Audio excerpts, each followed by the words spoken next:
Bonsoir Olivier. Bonsoir. Un 1er mai en fait comme on n'en a jamais connu, ultra politique et avec 3 manifestations. Bah oui, on avait l'habitude évidemment historique, habituelle, d'avoir le défilé des syndicats. Depuis quelques années, on a aussi le défilé du Front National. Et puis là, demain, on en aura un troisième. Enfin, ce ne sera pas un défilé, mais un meeting, un rassemblement à l'appel de Nicolas Sarkozy qui se rassemble tout le monde au Trocadéro. Alors là, il va y avoir beaucoup de gens, c'est-à-dire il rameute toute la majorité, à la fois ceux qui sont très à droite et ceux qui le sont moins, comme Jean-Pierre Raffarin, Jean-Louis Borloo, qui vont prendre la parole. C'est le rassemblement du vrai travail.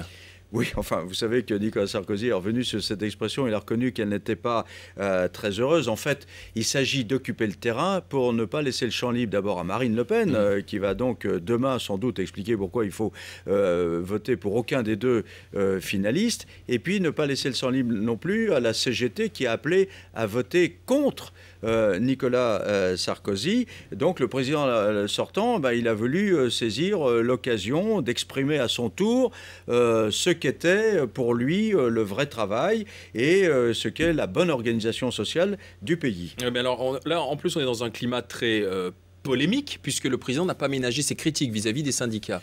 Oui, vous savez, on a entendu François Fillon tout à l'heure qui prenait un peu ses distances avec ses propos. Il n'aime pas qu'on critique les syndicats, le Premier ministre.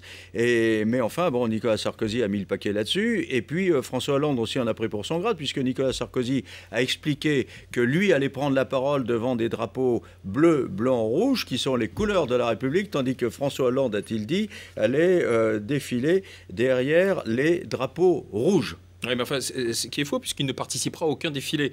D'ailleurs, François Hollande ne défile pas avec les syndicats. Il ne l'avait pas fait non plus au moment des manifestations. Non, c'est exact. Il ne l'avait pas fait au moment des manifestations contre la réforme des retraites. Il avait d'ailleurs voulu marquer la différence en disant, attendez, il y a l'action politique, le temps politique, c'est celui des élections, et puis il y a le temps pour les revendications sociales. Ça ne lui avait pas valu que des amis au sein du Parti socialiste. Mais lui, il estime qu'en effet, il ne faut pas mélanger les deux. Enfin, sans François Hollande, mais avec le PS, on aura quand même du monde pour manifester avec ce qu'on appelle les forces de gauche, quoi, en fait.